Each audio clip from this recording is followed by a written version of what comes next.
how I made this Cabernet Sauvignon at home.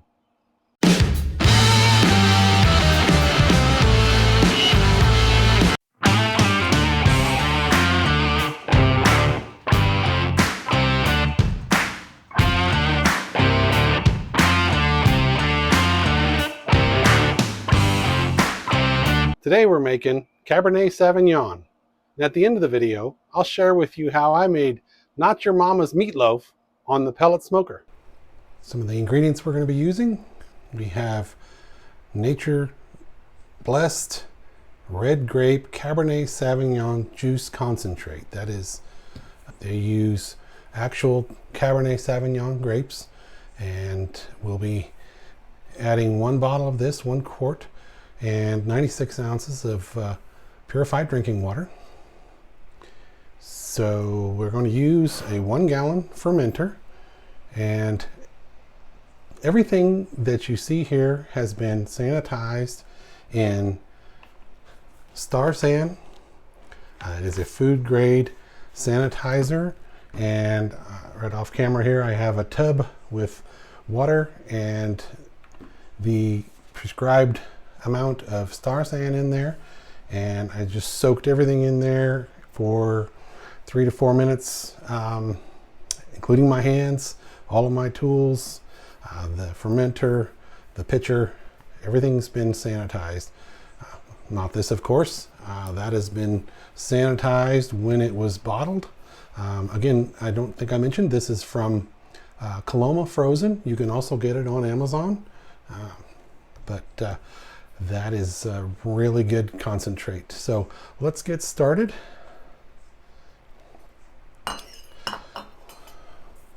I'll go ahead and add the varietal grape juice concentrate first. Sealed for your protection.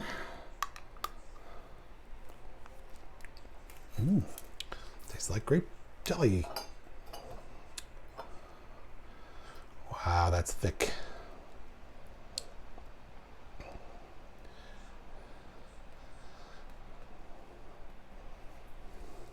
They have several different varieties at Coloma Frozen. I've used Merlot and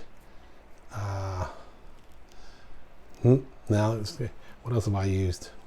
Pinot Noir, and they have a whole list of them. They also have varietal fruits, a whole long list of varietal fruits that you can use, so check them out. All right, there's still a lot in here. We're just going to take the funnel and some of our 96 ounces of water.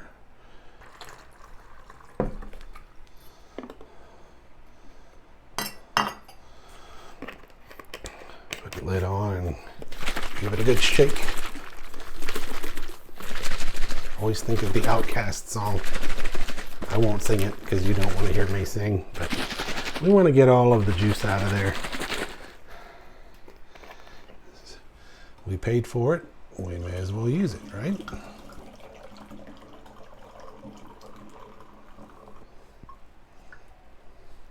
Okay.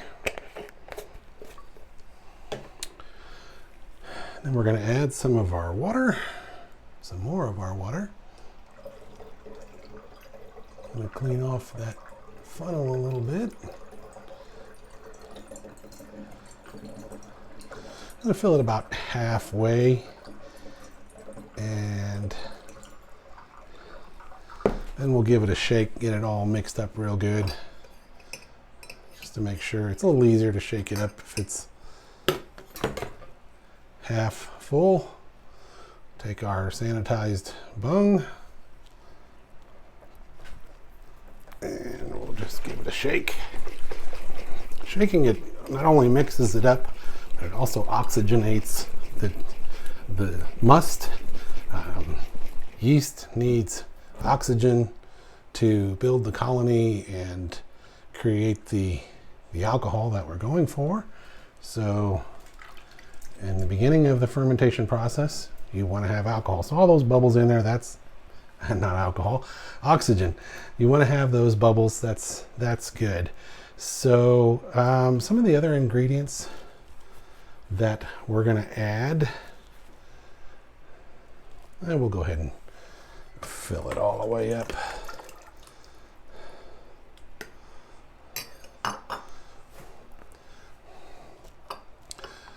If you tilt the funnel just a little bit, it allows some air to escape so it doesn't gurgle and splash water all over. If you just let it set there tight, you might seal that off and make more of a mess.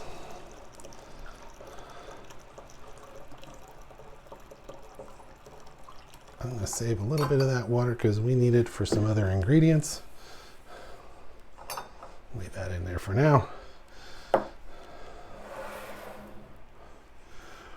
One of the ingredients we use is a yeast nutrient called Fermade O. You can get that on Amazon or any local brew shop.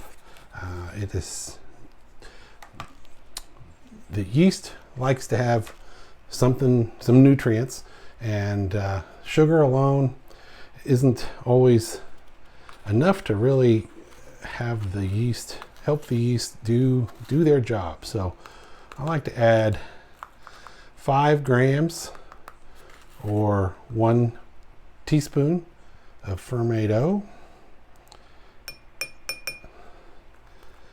And I like to mix it before I put it in with just a little bit of water.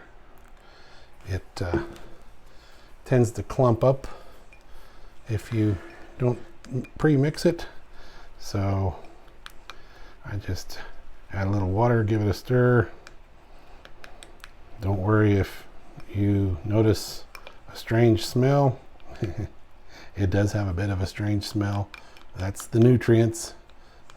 Sometimes you notice if you take vitamins and things, sometimes they have a strange smell too. Well, this is the same thing.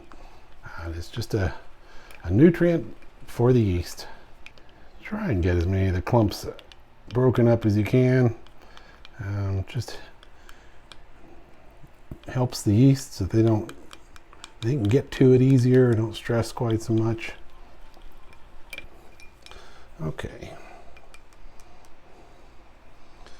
I'm going to add that in.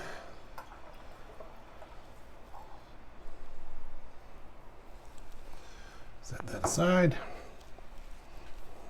And then we're also going to add pectic enzyme.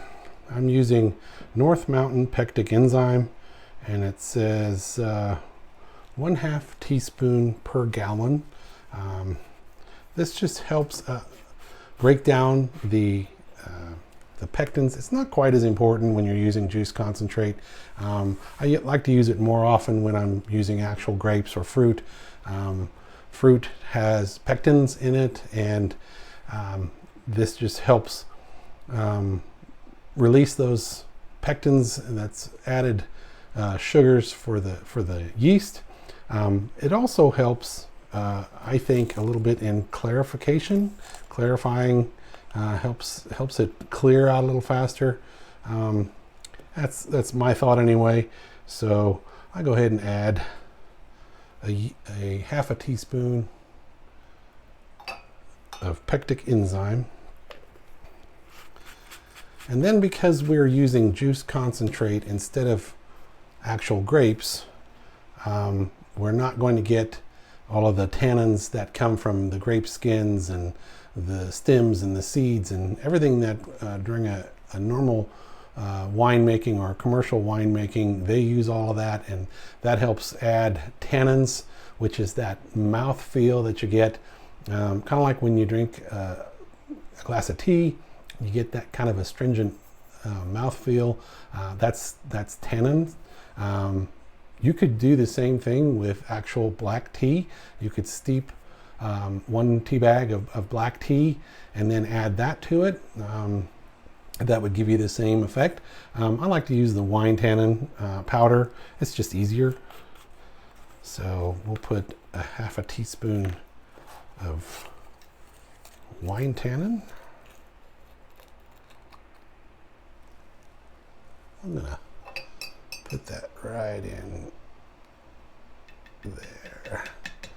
That way so much of it doesn't stick to the funnel, although we have more water left to rinse that out. Okay, let's give that a rinse.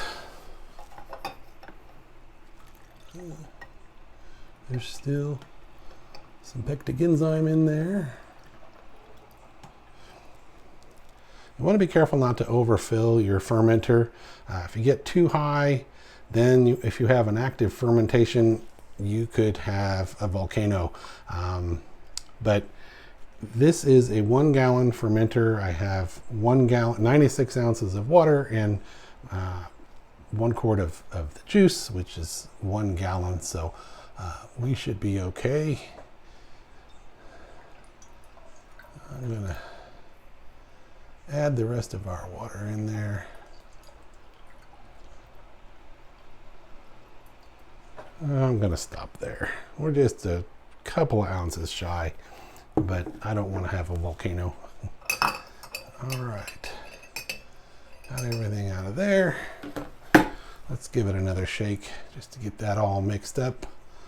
You might be wondering, why do I keep shaking it? Well, you want to have all of that mixed together, the water and the grape juice. You want to have it all well mixed so that when we go to the next, sometimes it'll spit. When we go to the next step here, which is measuring the specific gravity, you'll get an accurate reading. If you don't have it mixed up, you might not get as accurate a reading.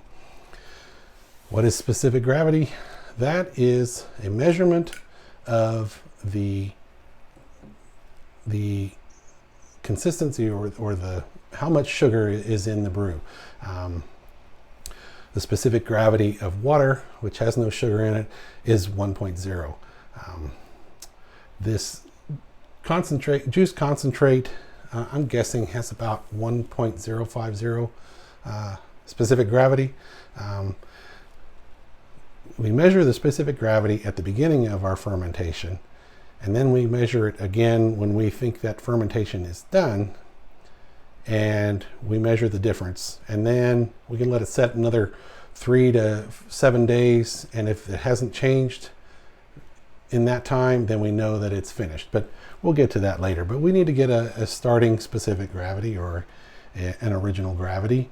So we have, what do we use to measure specific gravity? We use a hydrometer. It's a good idea to have one of these. The other thing that it does, it helps you measure the amount of alcohol in your brew. That's not as important as, at least not to me, but I need to know when it's finished so that I don't create a bottle bomb later on in the process. And we'll get to that too. But again, these have both been sanitized in the Star San, and we're going to take just a baster, and we're going to add some of that to our graduated cylinder.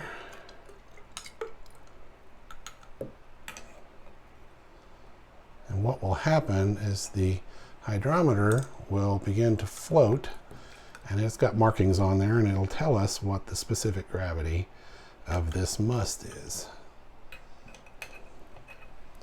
Okay, we are floating, and because I'm getting blind, I'm going to need my glasses. Let's see, get some of the bubbles off of there.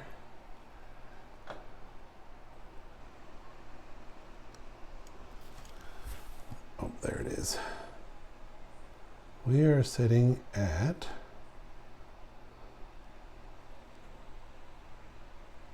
1.050.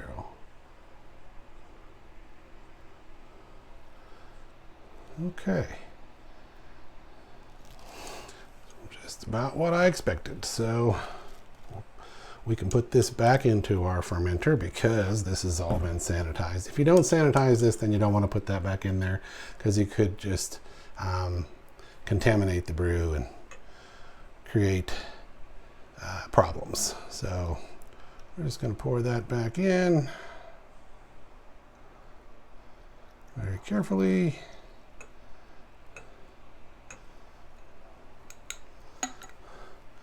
And I need to take some notes. It's always good to take notes on your brew, because if you're like me, you'll forget. I used to think that I could remember, but I'm getting old and I can't remember. So I just take a piece of paper. I kind of printed some things on here. There's a line for the title. There's the type of brew you're making, wine, mead, or cider or other. Your start date, your specific gravity, and what type of fermenting vessel you've got there. And then some lines for our notes. So I just want to keep track. We are making a Cabernet Sauvignon. And it's a wine, and today's date. And our starting gravity was 1.050. And this is a 1 gallon narrow mouth fermenter. We added our Cabernet Sauvignon concentrate, 1 quart. And we added 5 grams of Fermate-O. Fermate-O is the organic version. There is also Fermate-K, which is the non-organic version. You can get both of those on Amazon or at your brew shops. We also added half a teaspoon of pectic enzyme, PE, 1/2 teaspoon of wine tannin, and we have one more ingredient we need to add. Oh, I forgot to. 96 ounces of water. And we need to add our yeast. Yeast is what makes the magic happen. I'm using Lalvin EC 1118. Did some research on that, and that is a good yeast for young reds and aged reds. When we are making eventually an aged red, we'll do some more things to it at the end of the fermentation process. That'll come later. But for now, we just need to add our yeast. Tear that off. Now, 1 packet, 0.176 ounces or 5 grams, is good for 5 gallons. I just use the whole packet. Sometimes I use half a packet. Half a packet will work, but I'm going to use the whole packet today, just for simplicity. So we're just going to pour the yeast in. Make sure we get it all in there. And we'll get our bung. Give it a little swirl, just to kind of get the yeast to mix up in there. I just like to do that. You don't really have to, but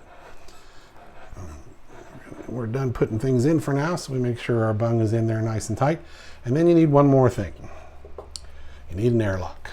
There are several different kinds of airlocks you can use. They're very inexpensive. You can get these on Amazon for a few bucks. It's very important. Don't use a balloon, or you could use a blow-off tube if you don't want to buy these. A blow-off tube is just a rubber tube going down into a mason jar with some water in it. But you want to have an airlock.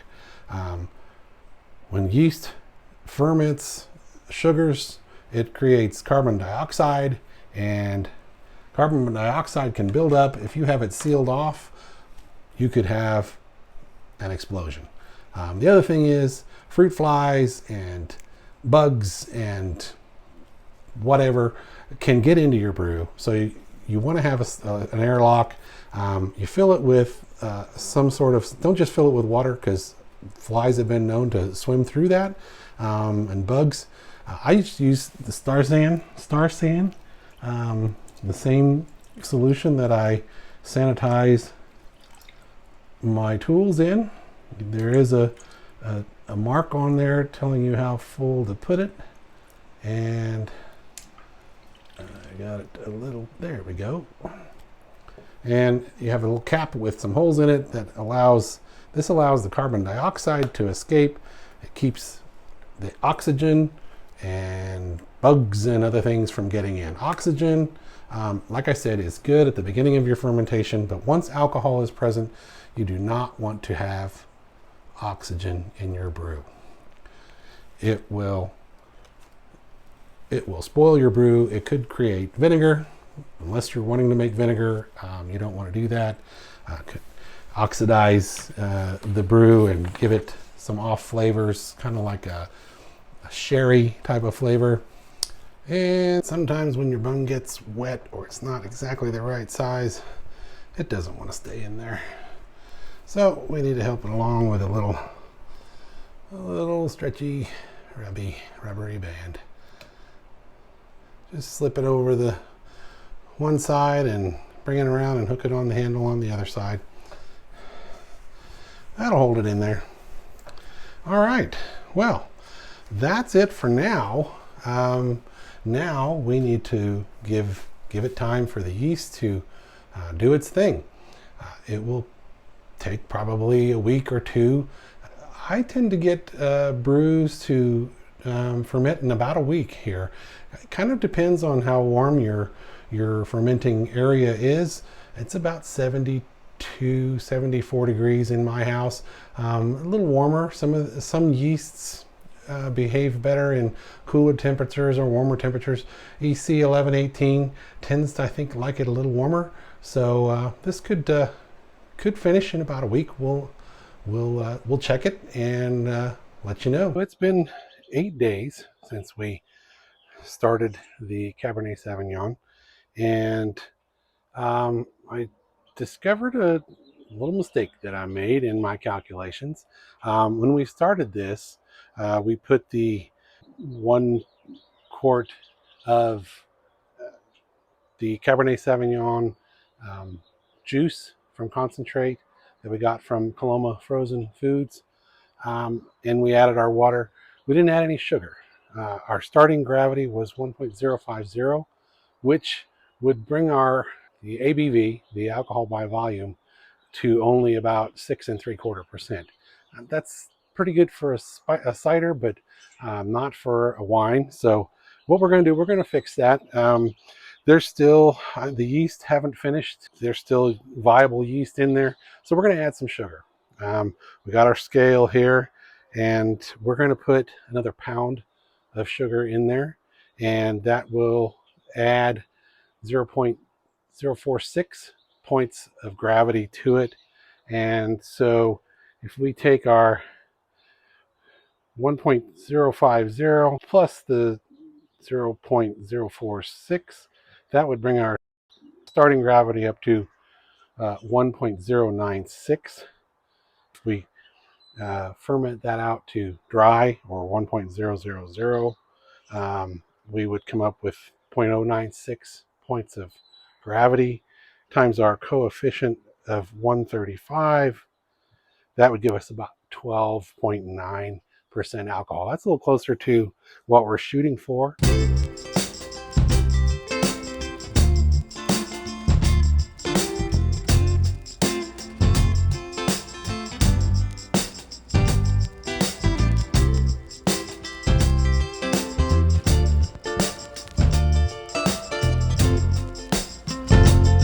So we're going to add a pound of sugar to that, and we'll give it a swirl, get all of the yeast and everything stirred back up in there, and we'll let it go another week. So let's get our measuring jar on there, and we're going to go in pounds. We need to tear this out, and me getting older, need my glasses. Let's see, we are on pounds. We are teared out, so we can add a pound of plain table sugar,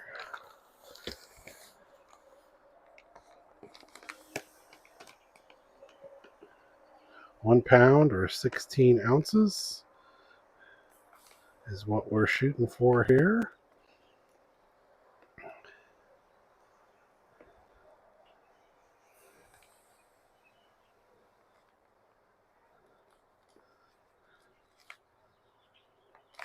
We are at a pound. Okay. So now we need to remove our stopper, and we need our funnel. Of course, everything we use, we sanitize with Star San solution star sand and water. Um, Before we add that sugar, let's take a gravity reading and see just where we are with that.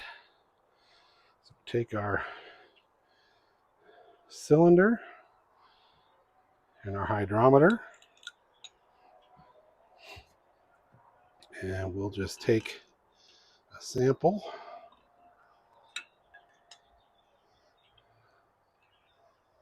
I suspect this is going to be at 1.000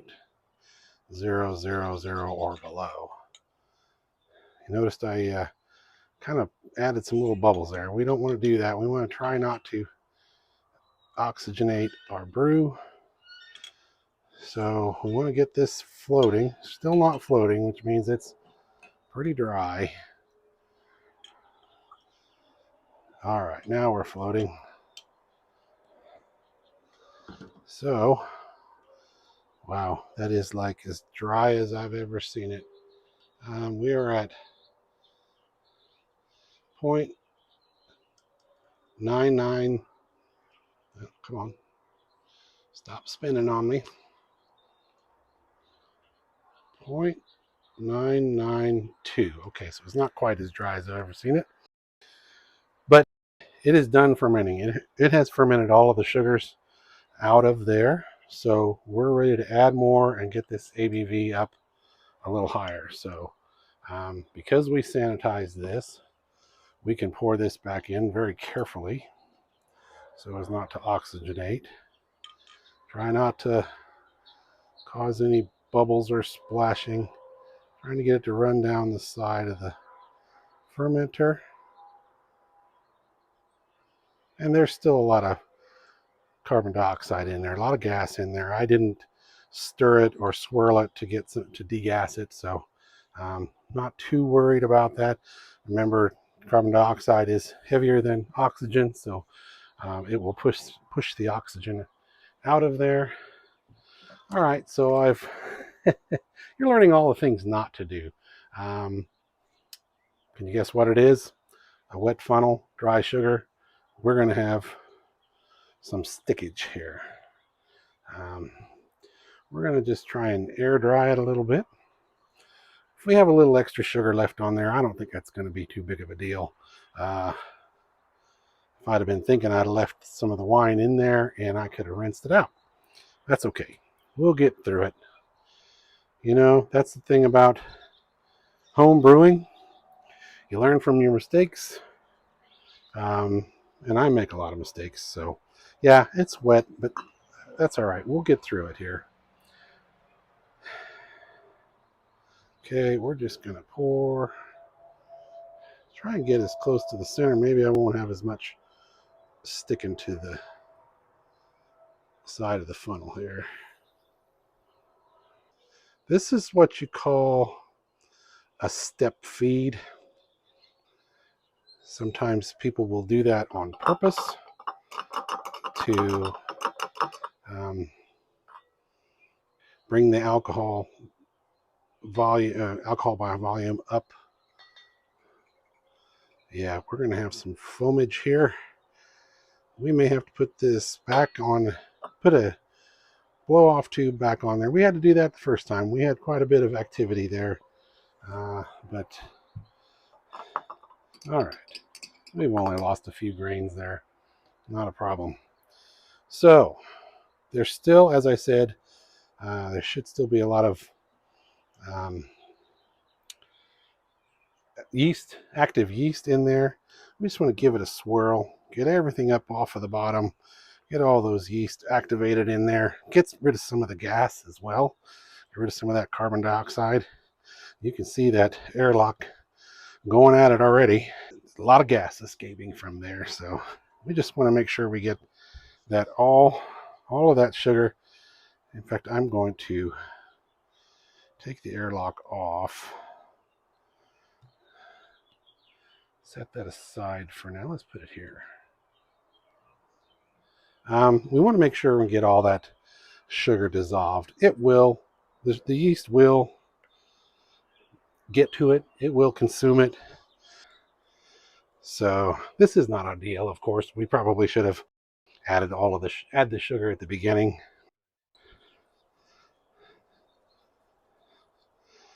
Okay. And you want to be careful. It does like to spit when you take your thumb off. This rag, of course, was soaked in the star sand, so it should be fairly sanitary. Let's put this back on, and we'll probably see that airlock starting to go here pretty soon.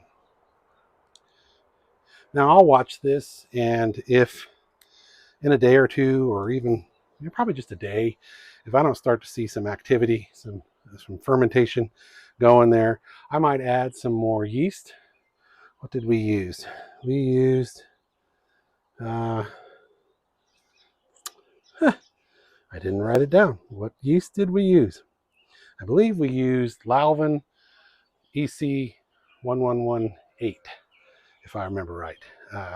And that yeast can go to about, I think its tolerance is 15%, 14%, something like that. So there's still some active yeast in there. But if we don't see activity going, we'll just add some more yeast and we'll get it started up again. But I don't think we'll have a problem there. So we'll be back in, I might pop back in and see if it has some activity. Otherwise, it'll be about a week. We are back with our Cabernet Sauvignon, and it's been 8 more days since we added a pound of sugar to it. So it's time to take a reading, see where our specific gravity is, see if it's done. I noticed it looks very gassy, but let's take a smell. It's starting to smell like wine. It's got a lot of that carbon dioxide smell to it, but let's take a reading and see where we're at here.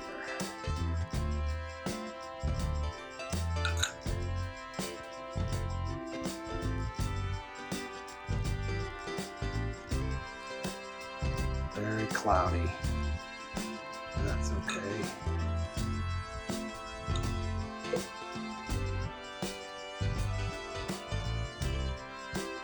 Well, it's still not floating. So it's done quite a bit of fermenting. Whether or not it's done remains to be seen here. So let's take a look. I'm not so sure it's quite done yet, but let's see here. Find the right graph. We're sitting at 1.010. When we added sugar, we were at 1.040. So it's dropped 30 points, but I'm not so sure it's done yet. It's slowed down quite a bit, but that could be because of the gas in there, all the carbon dioxide. When there's a lot of carbon dioxide, the yeast tends to struggle a little bit. So we'll need to let it sit a little longer, probably another few days to a week. But we're gonna put this back in because we sanitized this. All of our equipment is sanitized in star sand. Got my sanitizing bucket just off screen over here. But gently pour it back in. There is alcohol present now, so we want to try and, as best we can, not to put oxygen back into our brew. So put that back in there, and our airlock is about out of sanitizer fluid. We're gonna have to refill that, but let's do that first. Just add more star sand into the airlock, back up to the fill lines.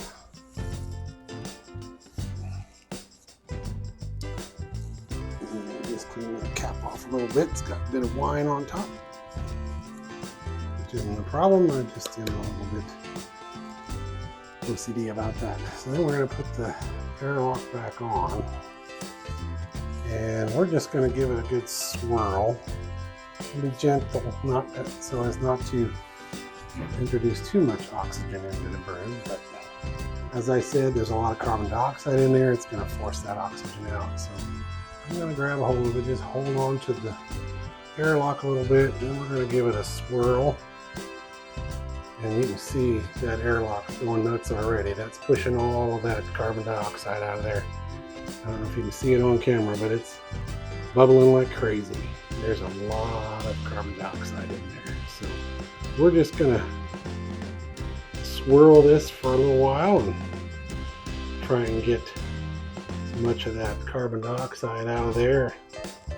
Give that yeast a fighting chance to finish its job. It's got at least another 10 points to go. So we'll get the carbon dioxide out of there and let it go after it for another 5 days or a week or so. Yeah, you can see all that bubbling going on there. That's all carbon dioxide. All of this, that's carbon dioxide bubbles. So we're just going to keep on swirling for a little while. Try and get as much of that out of there as we can. The carbon dioxide and all the other gases that it produces, those are waste products of the yeast. And we don't need waste products in our wine. Yeast don't want them in there. We don't want them in there. So that would explain, it had a little bit of a funky smell when I opened it. That's the carbon dioxide. And the young wine. Young wine will sometimes smell a little, some people call it footnotes or footy. It smells a little footy. It doesn't smell like feet, but well, sometimes, I don't know. I've smelled some locker rooms that smell like feet. Let's just keep swirling this for a little while.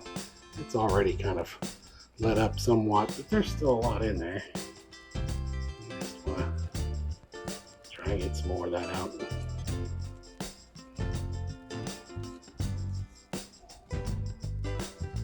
So I'll just keep swirling that for a little while longer, and then we'll just make sure our airlock has got plenty of sanitizer fluid in there. We tell you guys. And we'll put it back on the shelf and give it another 5 days or so.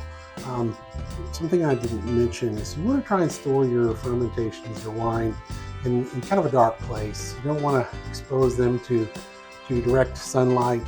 Even artificial light can affect the brew, kind of give it some off flavors.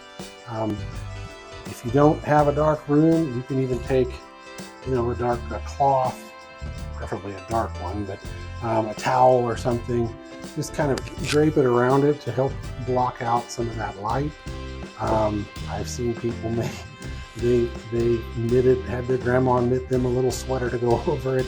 I just use a rag or a towel, cover it up. The room I store it in is pretty dark, so it does have a window, so I try and keep them in a dark place. People build cardboard walls to put around it. A basement is a great place. I usually used to put them in my basement, but then I'm carting these back up and downstairs. So I'm going to swirl this for a little while longer, then we'll put it back on the shelf, and we'll check back in about 5 days. We've got our Cabernet Sauvignon. It's been 10 days since we took our last reading. We were at 1.010. We swirled it to get some of the carbon dioxide out of there. And we're shooting for 1.00 or lower. So let's go ahead and take a reading, see where we're at. We've sanitized all of our equipment in Star San. And we are ready to see where we're at.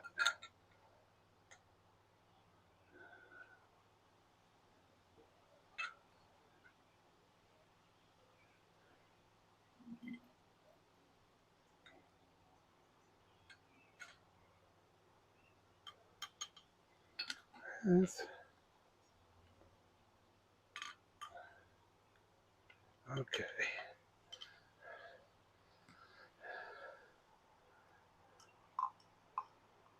Got a lot of bubbles there. Let's get, all right, let's get our glasses on. And gotta stop spinning. We are sitting right at 1.000. So it is dry. It is most likely done, but there's some other things we want to do. We can go ahead and do them while we're waiting. Normally we'd wait another week or so, take another reading, at least 3 days, take another reading, make sure it hasn't continued to drop. I don't think it's going to go much lower, but what we're going to do, we want to add some tannin to this. Normally in wineries, they would do this.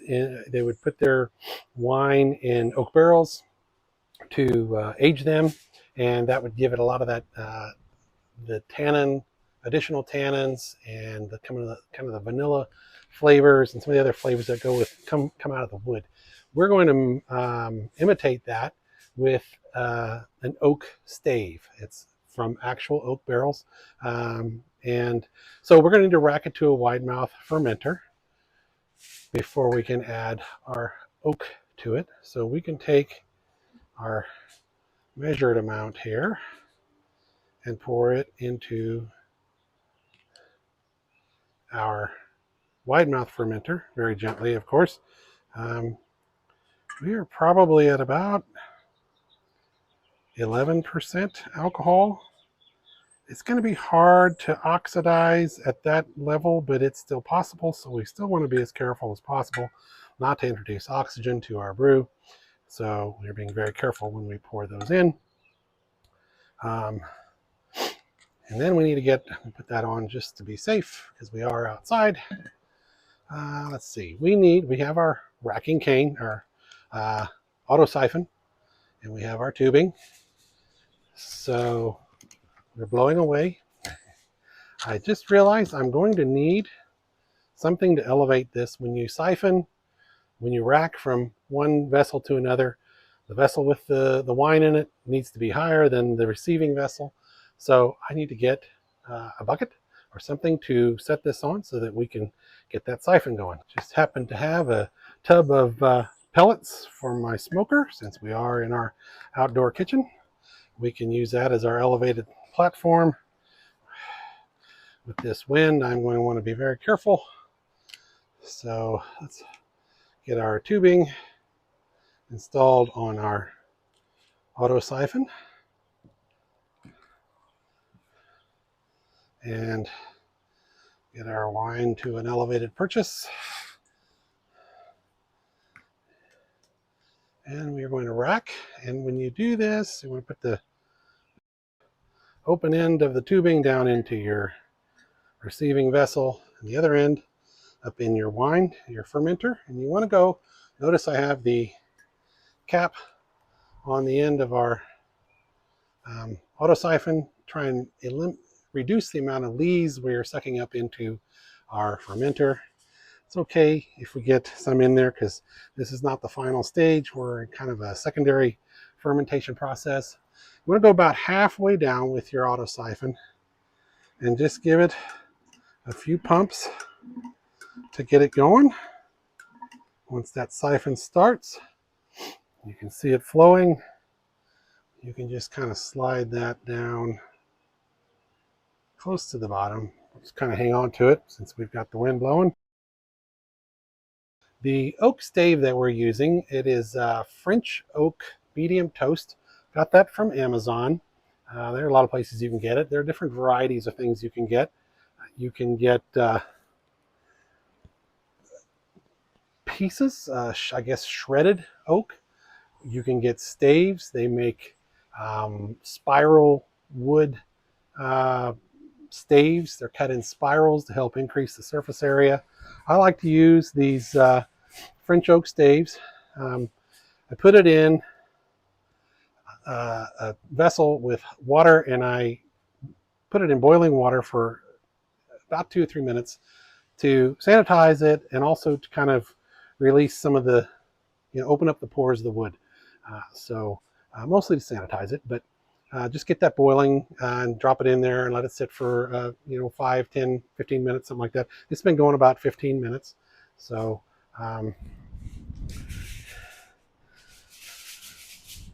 I may have to rethink my outdoor wine lab.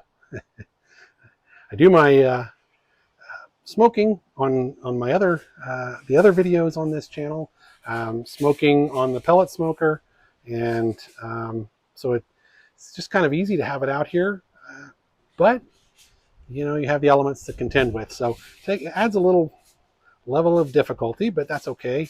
Makes things interesting. I'm just going to rest the auto siphon on the bottom gently. When it gets down close to the bottom, I'll tilt the fermenter. We want to get as much as we can out of there without getting too much of the lees.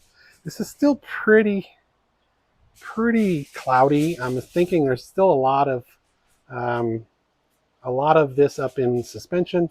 So I'm going to give it a tilt here just to get as much as we can out of there.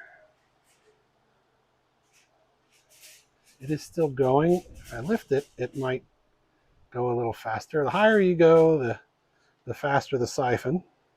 We still got a fair amount in there. And you can see some of the lees, maybe you can see that on the bottom. It's still pretty light, but that'll fall out. We've still got some fermentation, secondary fermentation to do here. So when you start to see it bubble like that, that means you are done. At that point, you're just sucking up lees.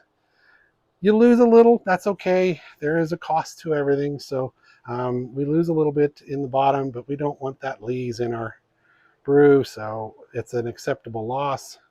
Make sure you get above the shoulder on your fermentation vessel. You want to minimize the amount of headspace. This is great. There's hardly any headspace there. This is right at a gallon. That's also great. We want to try and get as close, stay as close to a gallon as we can. But all we need to do now is add our oak stave to our wine. And we don't really care if it's hot because, of course, we want the fermentation to stop. Heat tends to, yeast does not like heat. This is not our fermenter that we want. We have our different new fermenter. As you can see, there are two different kinds of fermenters. There's the S type. These are more fun to watch. They bubble a lot more. These work just as well. Usually this is not going to bubble a whole lot, so we don't care about that. Just need to put some sanitizing fluid in there to keep the oxygen and the bugs and everything out of there.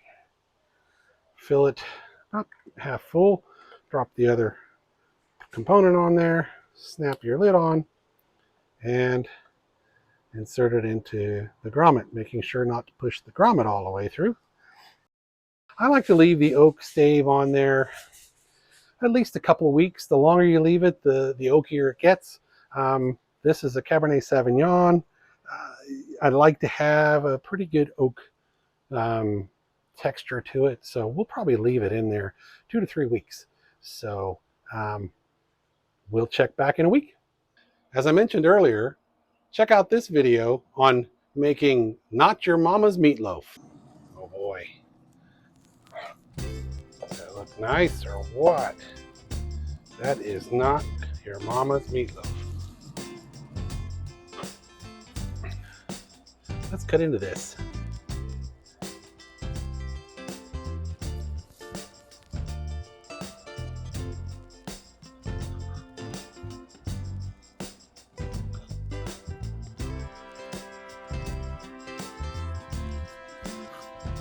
Oh, that's nice. Nice little smoke ring on there. We're going to take another look at our Cabernet Sauvignon, see where it's at. It's been another 5 days. See where we're at. And there's our oak stave in there, right in the top. Let's take a, smells like wine, which is what it is. Nice and clean in there. There's no floaties or anything bad in there. I'm doing a little work inside in my indoor studio, which happens to be my dining room. So we're doing this outside again. We're going to get the cap back on because Mr. Bug seems to want to try our wine. Okay, got that protected from him. Let's see where we're at with our gravity reading here. We are still sitting at 1.000, so it is done. It has not moved. So I'm going to take a quick note. Today's date. All right, so the next step is to bottle. We've got our auto siphon and our tubing, and get that put together. We'll get this off, and I'm going to take that oak stave out of there. I have sanitized my hands in the sanitization bucket, so I'm just going to grab that oak stave right off of the top. It has hopefully done its job. It's been in there 5 days, so it should be good. Put that right there, and then we can get started racking to our pitcher. Let's get that off. Get that off. Get our hose down in our pitcher. Put our auto siphon about halfway down. Give it a couple pumps to get it started. Always watch the other end of your hose. Make sure it doesn't fly out of your pitcher. Just want to get that siphon going. Having a little trouble getting it going this time.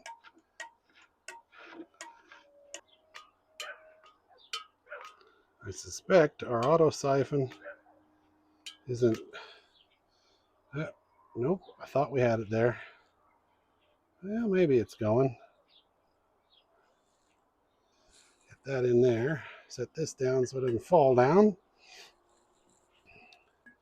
And it looks like we have just under a gallon.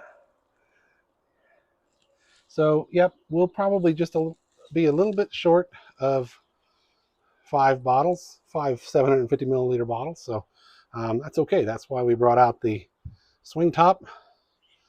And you can see I have an assortment of different kinds of bottles.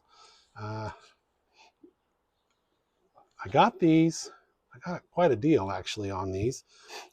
There was a small vineyard near here that was going out of business, and they had about 150 bottles. They sold me for like $20. So got a heck of a deal on them.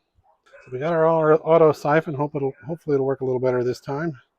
And I see the problem. A little piece missing in there. The little stop valve is missing. Well, we will work through it as best we can. Improvise. So as you can see, I got the auto siphon, the tubing, and the bottle wand, which I've talked about this before. It has a little spring valve on the bottom, and the wine won't flow unless that spring valve is depressed. And you put it in the bottle, push it on the bottom, and it gets it flowing. And then when it's done, you pull it up and it stops flowing. So that works pretty handy. This is going to be tricky, but we'll figure it out here. So normally, when you have your auto siphon working properly, you have to depress that spring valve to get that to flow. And we're going to have to just do this very... Okay, so I have a feeling I'm going to create more potential for oxygen trying to get this to work than if I was to pour it. So we're going to do something you're not supposed to do. The auto siphon isn't working, so we are going to pour with a funnel into our bottles. I do not recommend this, but we're halfway down the pike, so we've got to do something. The reason you don't want to pour it is because it just presents another opportunity for oxygen to get into your wine. But we're going to do this very, very carefully, very gently, and try and minimize our oxygenation.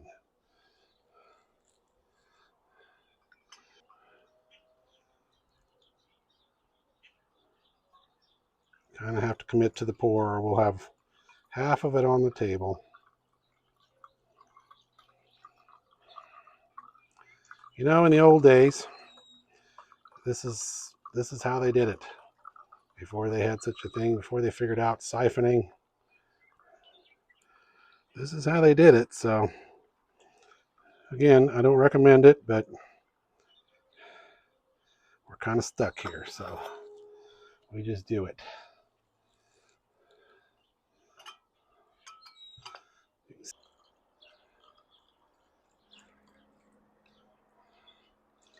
This is a lesson in checking all of your equipment before you start. Um, I've said it many times. I make mistakes, so you don't have to.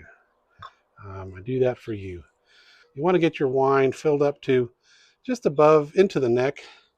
Of course, you know your corks are about 1.5 inches long, so that needs some space, but you want to minimize the space in there. That oxygen can get trapped in there.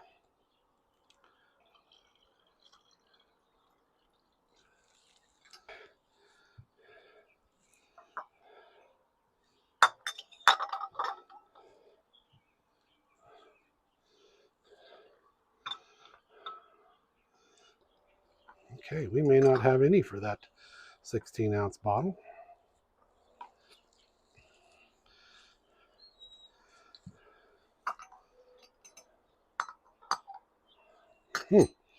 So the funnel doesn't fit in the 16-ounce bottle. Let's get a glass.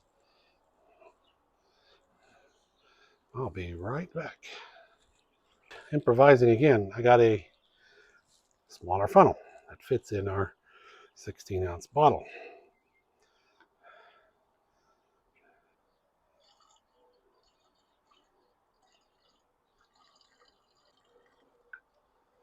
Let's go ahead and pour us a glass. We can have a taste. Go ahead and cover that to keep the boogies out of it. Let's go ahead and have a taste before we go to corking those. Again, it has a little bit of a young smell to it. It's really, when did we start this? A month. This is only a month old, so let's give it a taste.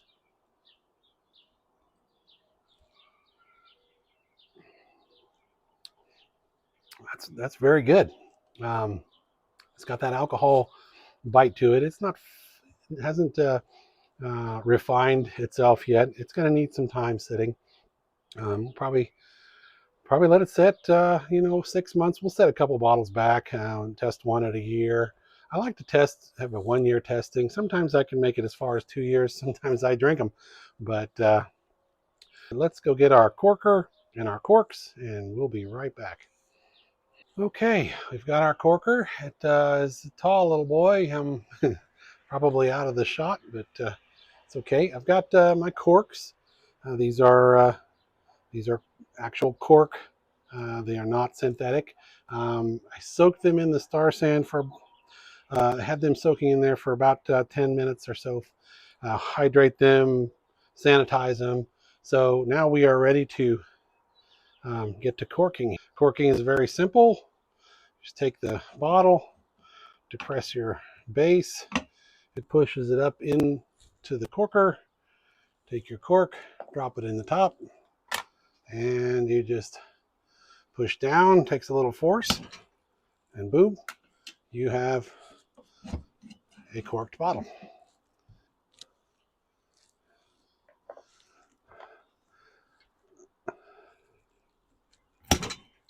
Hopefully we don't knock everything over. Takes a little force to Messy Marvin. You guys remember Messy Marvin? The cartoon or the commercial? That's going back a ways. Showing my age.